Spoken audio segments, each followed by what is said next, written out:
Welcome to Sharing Hope. I'm your host, Jamie George, and our guest today is Mr. Joel Smallbone. He is with the band For King and Country. Of all the interviews I've done, I happen to know this one pretty well. We've known each other for about 14 years. When I first met Joel, he was driving around with an Oldsmobile and a bungee cord to his trunk. And gosh, it's been beautiful to watch just how God has blessed you and your brother and the band and your family.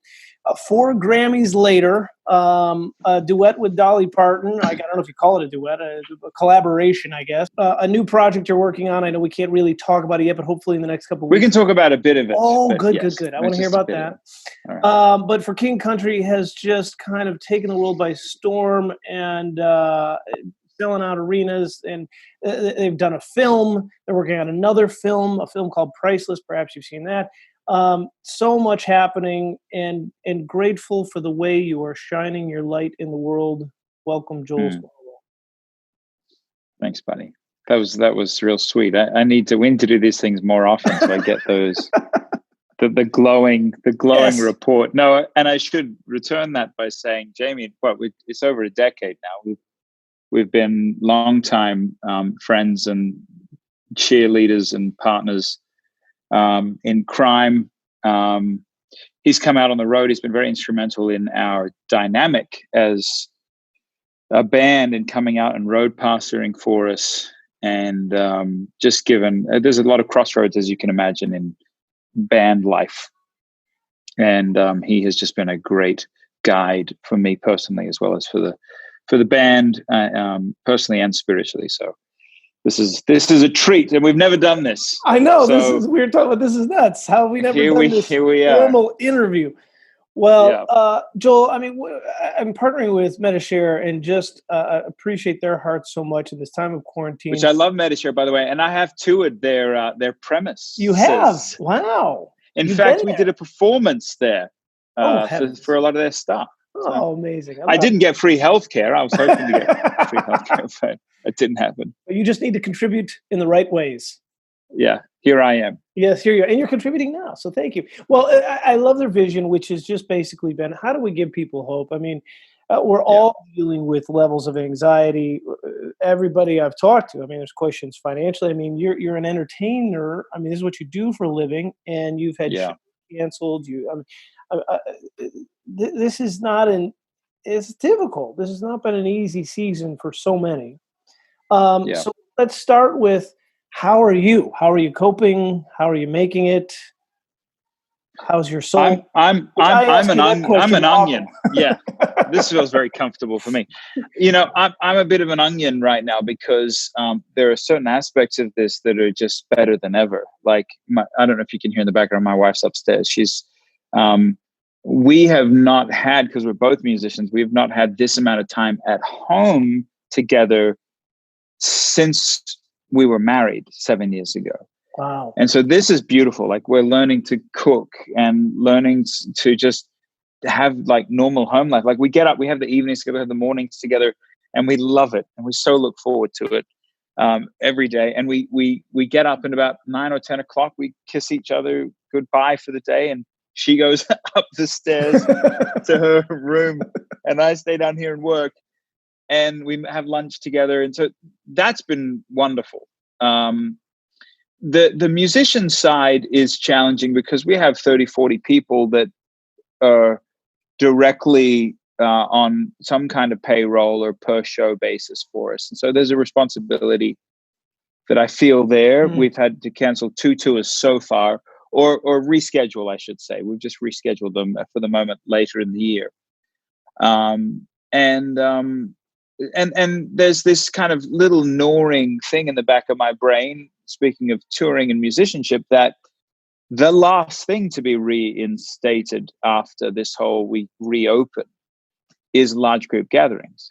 And so when and how and who's going to come? Are people going to be interested in coming to show? And not to mention the fact that there's been such a hit financially for people that the last thing to go is to go to a performance or a concert and that sort of thing. And so there's layers to it. And then probably the deepest, saddest layer for me is America's a great country, and the Western world, I think, has handled this very aggressively and in a very focused and very organized fashion.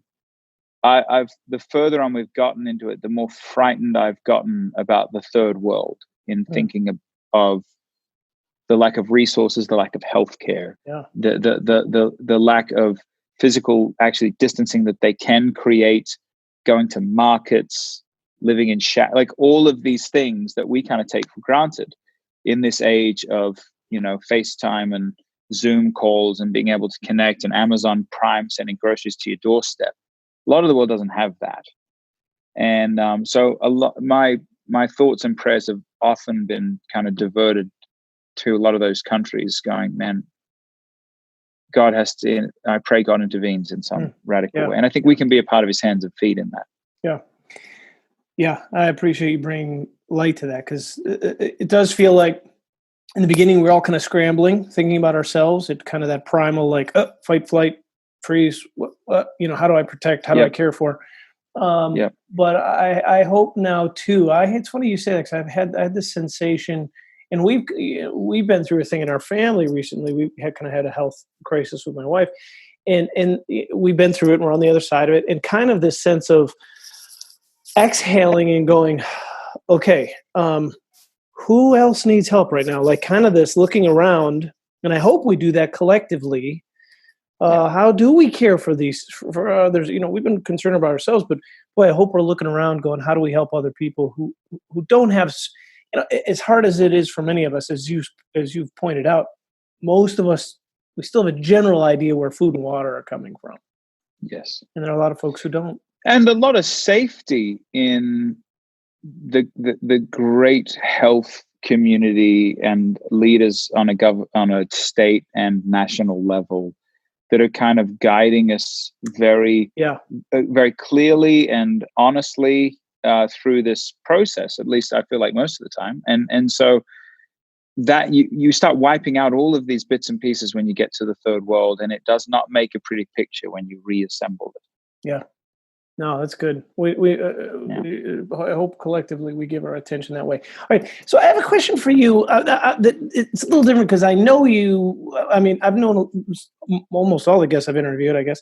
But I have a personal question to ask you, because I know how you're wired. So I know how much you like to. I know how much you like efficiency. I know how much you like to accomplish things. I know how much you like to get done. You have this massive capacity as a human being. In the slowing and the not, quote, accomplishing, getting things done, has that been disruptive at all, or has it just been purely peaceful?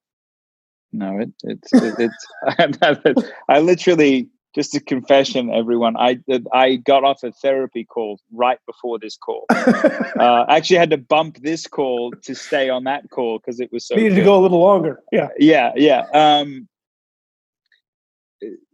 There's a couple things at play in that. Like, I'm in a family band, first of all, so it's my brother and my dad manages us, and my other brother is our general manager, and our other brother is working on films and music videos with us. Our other brother does our lighting and design. Like, so it's a family. Yeah, so that's easy, family. Yeah, so that's fine.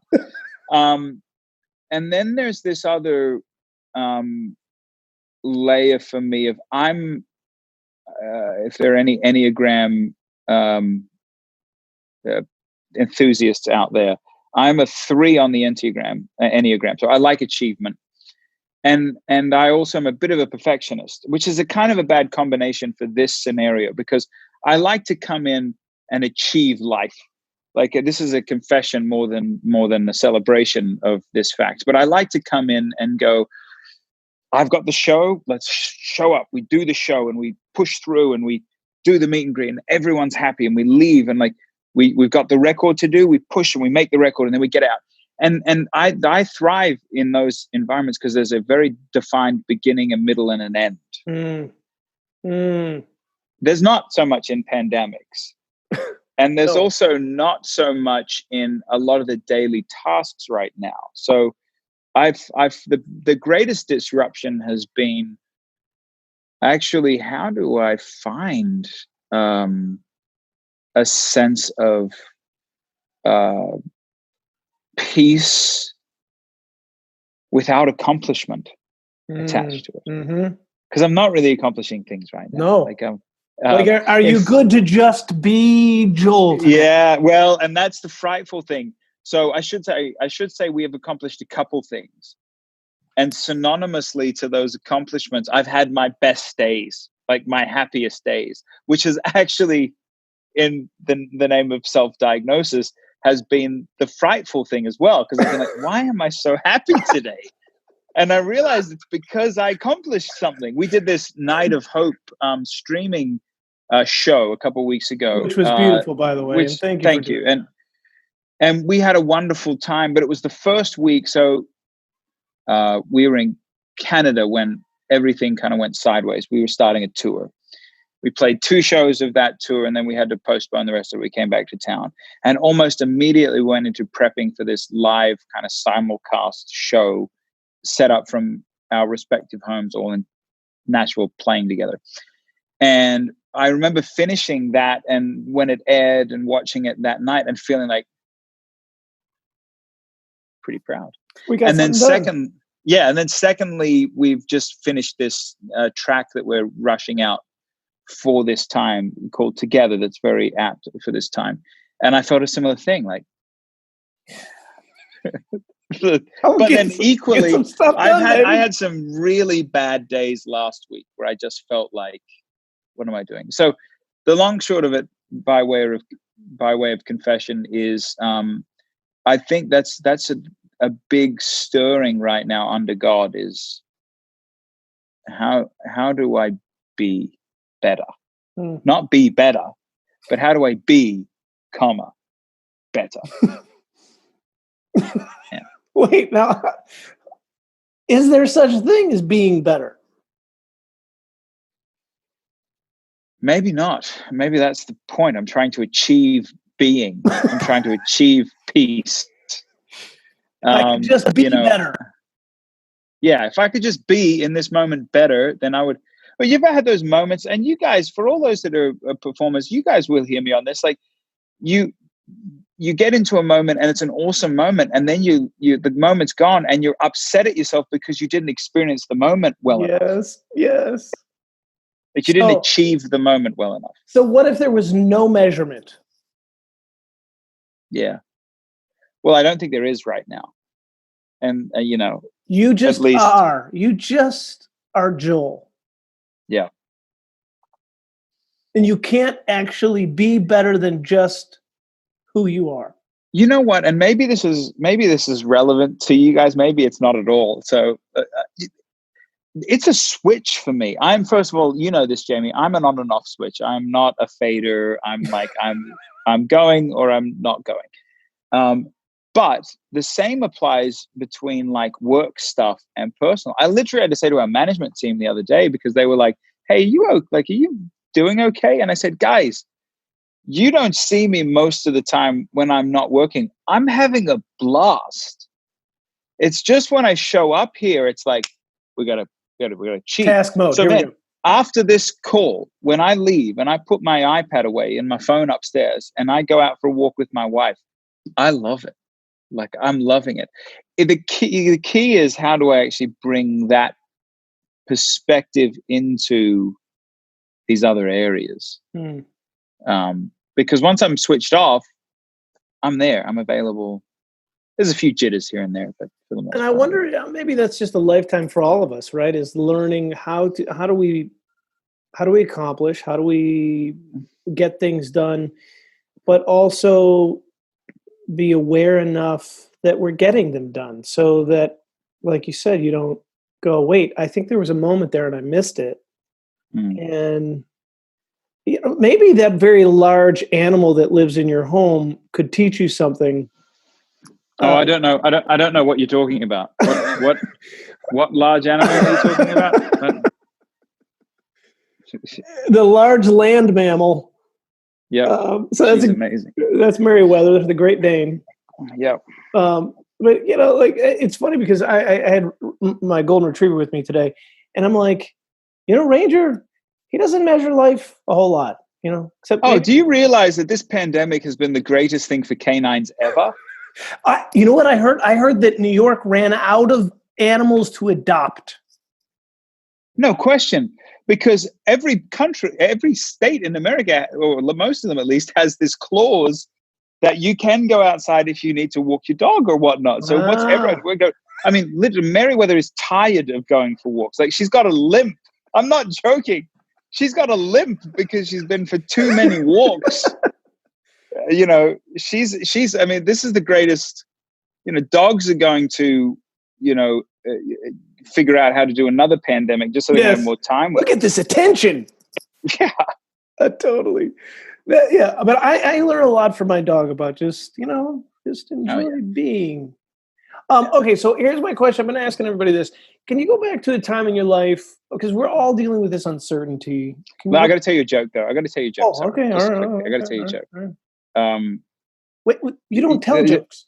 I know, but in this case I do. Okay. So dogs and cats. Okay. Dogs look at their masters and they go, you feed me, you walk me, you pick up after me, which is pretty hefty for her. You pick up after me, you must be God. And they treat you like that, like love you. If you're upset at them, you smite. You know. Cats go, dogs. Yeah. Dogs do. Cats go, you feed me.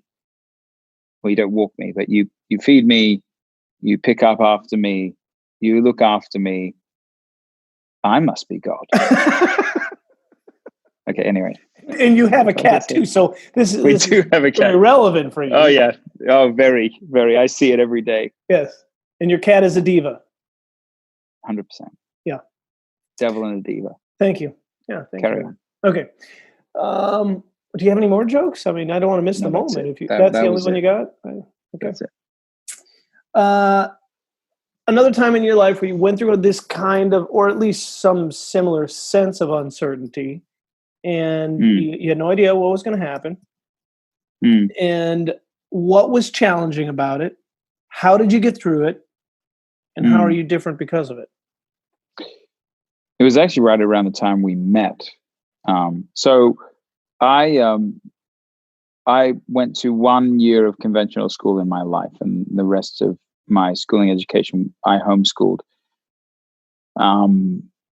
Our sister is a singer, Rebecca St. James, and we traveled. Dad needed cheap labor. He managed her. He manages us, and so he put us to work as a road crew. And so we all traveled together, like the Australian version of the Von Trapp family. And got into my 20s, didn't have a college education either. And so naturally, I loved music. I fell in love with music traveling with her. And Luke and I started working together. We worked together for 5 years, and he worked at a call center. I did like some bits and pieces on the side, and just to earn ends. I lived at mum and dad's, like Jamie, and had a 97 Oldsmobile, like Jamie mentioned.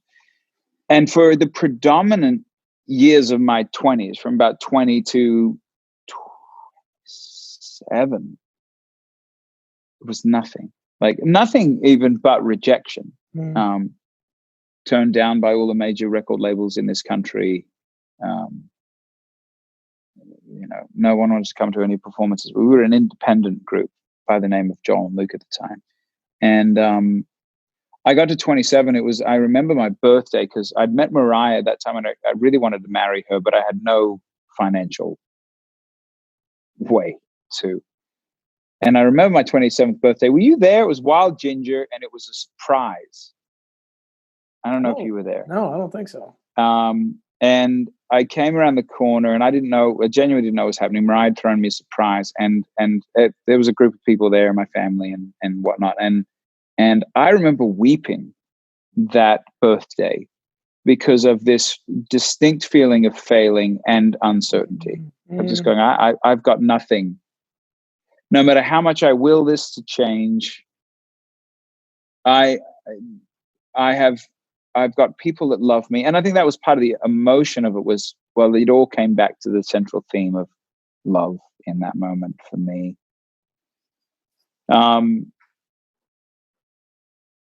And I feel like in correlating that moment to this, there's a lot of kind of connection points. You don't know. Like, I can pretend to say when we're going to do another performance again, but I don't know. Go back to that. Go back for just a second, because you were feeling something there for just a moment. Yeah. That when you walked in and you didn't, quote, have anything to bring to the table professionally, you didn't yet achieve any of your hopes or dreams, but you walked in and were immersed in love. Yeah. That kind of feels a little bit like I'm not accomplishing anything, but yet here I am and I'm totally loved. Yeah. Oh, and that's why I ugly cried. I wept. Like, it wasn't just the like shed a tear. It was like the voice good on and the whole, the whole thing. And that's why I think it imprinted in my mind so vividly. I mean, that was 8 or 9 years ago, of just this. And I think we all face this. I think men face this a lot as well. Like, we find such pleasure. I mean, we all do. I think many women are included in this also, but we've such pleasure in the job and the thing. Yeah. And such identity in it that when it's robbed, you do have to recalibrate and go, what is the most important thing?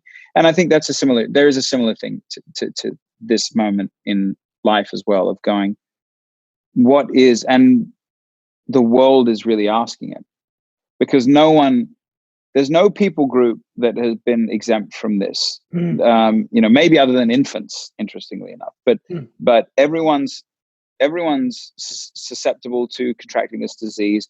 Everyone has been hit in some way, shape, or form financially. Every lifestyle has been changed in some way, shape, or form. Every relationally has been changed in some way, shape, or form. And I mean, I see it's tragic on one hand, but then I see everyone. We joke about people walking their dogs, but I see people out walking this spring more than ever. And I go, man, you're reconnecting with the planet in a way that maybe you never have, to care for the planet, look after the planet, maybe in a new way. I see people holding hands and family members and parents, both parents with their kids. And again, I know this is contrasted by, so there's many of you that are probably watching that are single parents, or many that are single and are isolated, and many that are in an abusive relationship or an abusive household. Like, there's a lot of layers that are very negative to this as well. But it has, in every circumstance worldwide, I think, similarly to my 27th year and now, pushed us back to the central theme of nothing is certain, no matter who you are or what your job is. Nothing is certain. And the only thing that will last and outlast everything is love, in faith, hope, and love. But the greatest of these is love. When you go back to that moment, here you are, full of uncertainty, you haven't accomplished anything, and yet immersed in love. Were you able to, I love that word you said, I was imprinted in that moment. Or has that provided kind of a sustaining, almost a sustaining energy for you as your then career did wind up taking off, as it was launched, and here you go? Did you go, hey, I don't have to get lost in my career because love sustains me? Or do you get distracted often and forget about the beauty of that love? No, I think both. Okay. I know what this is, like what the band thing is, and I know it more now than ever. And you and I've had many conversations about it. Like, it's not an ever forever thing. Like, I don't want to be an old grandfather doing, knock on wood, like doing this still. Like, everyone in music, capital M music, is this wonderful soul, earth to heaven connecting thing. And we just get to tap into it for a period of time. And so I'm very, I think part of it is those hard moments of great loss. And even this one where I go, I'm okay when I think I will be okay when the time comes. And it's like, all right, it's time. Yeah. It's time to move on. That's not to say that I'm not, I might just hopscotch my way over to the next thing to find some of my identity in that next thing. But I do think things like my family being involved, my wife, that desperate moment at 27 of feeling loved and feeling like an utter failure simultaneously, the great loss that we've suffered at points in our career, not necessarily success-wise, but of illness, of Luke being very ill, addiction. We faced cancer, we faced hospitalizations and so on. That has once again held us in good stead and pointed me back to this realization that, man, in the Western world, we are so good at celebrating, even in Christendom, in the Western world, celebrating the achievement and the accolade and the ascent. Achievement, accolade, and ascent. We love it. I love it. And yet, when you get back to the Galilean accent of Christianity and Jesus Christ, it was much more about blessed are the poor in spirit. And it was much more about he was a man of suffering, of sorrows. Yeah, totally. Sorrows. And you sit back and you go, well, hang on. So am I just a sort of sackcloth and ashes? No, I think it's a through road. You go through the suffering, through the struggle, and then you ascend. But we just conveniently want to skip the suffering and the sorrow and just go straight from point A to the ascent. And I think I've been fortunate, at least in varying degrees, to not have skipped that process entirely. When you get distracted and you forget about the love that surrounds you, the love of God, the love of family. Yeah. Is there a practice that you use that helps recalibrate you?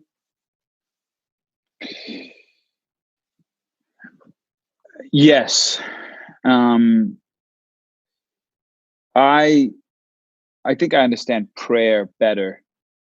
Actually, even in the last month, prayer better now than ever. And have actively pursued it now more than ever.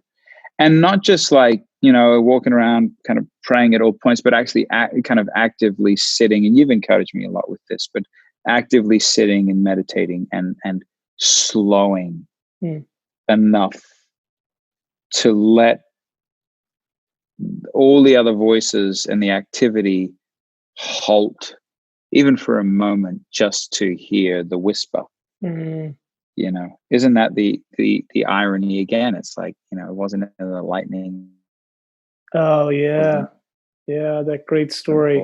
Right, with Elijah, yeah. Fantastic. It was just so I think quietness inevitably has been beautiful. I love quietness. I love this little cottage because I just kind of sit at points, and other than Meriwether snoring, I'll just be like, this is perfect, and I feel really connected. So fighting for that has been big, and the other side of it for me has actually been confession. I think I skipped by confession for a lot of years in life, just like no, I'm good, like I'm fine, I sorted it out. Like I had the conversion thing. And so confession, I don't need that. And realizing that confession is not, someone said recently, which has struck me, like often we're not punished for our sins, we're punished by our sins. So true. I was like, gosh, what we do is confession is not like, I will smite you if you don't confess right now. Like, no, he was powerful enough. That act, what we just celebrated at Easter, was actually powerful enough to redeem and to do its job effectively without us having the reins the whole time needing, well, I apologize and I'm sorry. And okay, you're good again. Okay, you're good again. No. It was actually, I think the whole point of it, which is so relieving, is actually so we don't live in our own version of some kind of hell while we're on earth. Like we don't have hell on earth, that we're able to actually go, no, I'm going to release this thing. And I picked it up again today. I'm going to release it again. We've what's that Bible verse? We were set free so we can be free. We were freed so we can be set free. I'm getting freedom. around the wrong way. Freedom. Yeah. Yeah. That's the nature of freedom. Yeah. So I think the combination of quietness and confession are the two hallmarks recently of kind of settling back in. Mm-hmm. And then if there was a third I would tag on, it would be community. So it'd be quietness, confession, and community. I love that.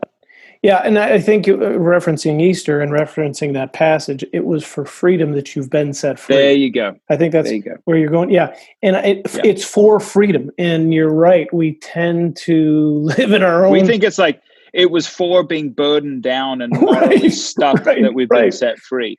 I'm supposed to I've been beating myself up, so please give me freedom. No. It's actually for freedom. You've been set free. Yeah, that's so well said, Joel. And you and I have talked about Brene Brown's research on shame and the temptation to just get lost in what we're not doing right. Well, I'm a proponent for that. I can list off. I won't, but I can list off 45 things today that those are the first things that come up, right? Yeah. I can tell you what I'm not doing right. But to just lean into the fact that I'm already loved. I actually think that's partly why the design of my life was to become a musician, because if I would have actually, and I still do make a great Pharisee at points in my life, but I like accomplishing, like I said, I like accomplishing life. But the fact is, with musicianship, you're never done. There's always another song to write. There's always a better song to write. And now in the age of social media, like TikTok, where did TikTok come from? So you're telling me I've got to keep up with YouTube and Instagram and Facebook and Twitter and TikTok? I just heard this week that TikTok, or which maybe this happened some time ago, I just heard it, that TikTok is now beat Facebook for how many users it has.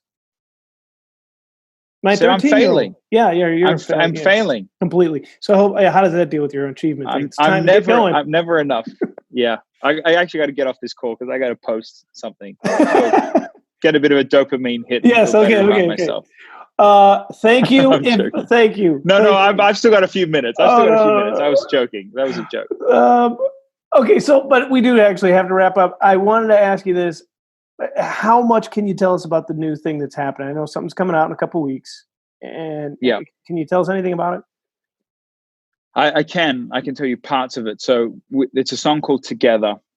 It's the first original song we've released in a year and a half. So since our last record, we've got a handful of, or even more than a handful of special guests, because we've got a whole gospel choir, actually 2 gospel choirs. Oh, but we've got Kirk Franklin, kind of the godfather of gospel